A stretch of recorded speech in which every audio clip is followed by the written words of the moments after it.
Hi, I'm Jason Dubendorfer, IQS Specialist on the marketing team. Today we're going to talk about SQS software. Let's get started. And in this episode, we're going to push an update. What do I mean?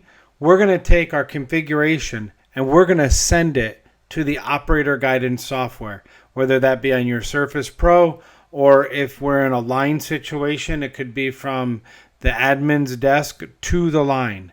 And how do we do that?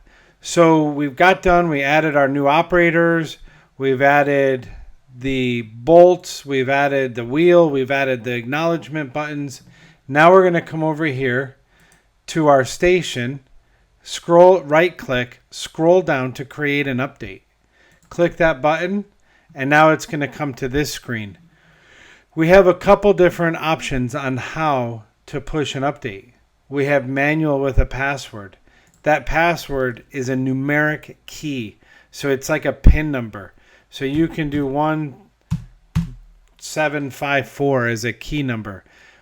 Once you hit now start update, that update will push to the local line or wherever the operator guidance software is located.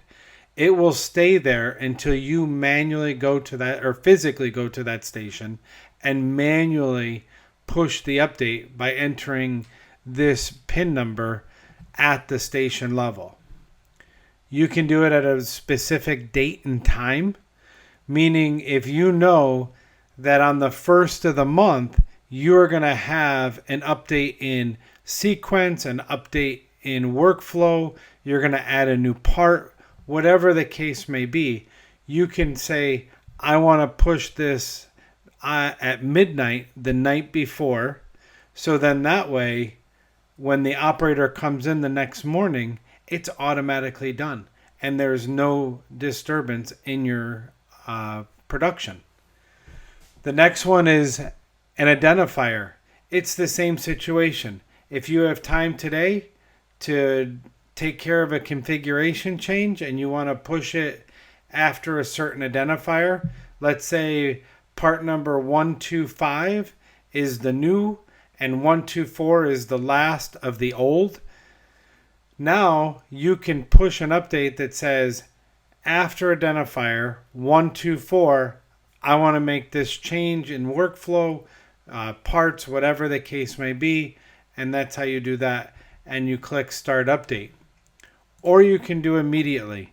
If you click immediately, there's one thing that you have to know. If there's a part being worked on currently in station, the update will not apply until that operator is complete with the task at hand.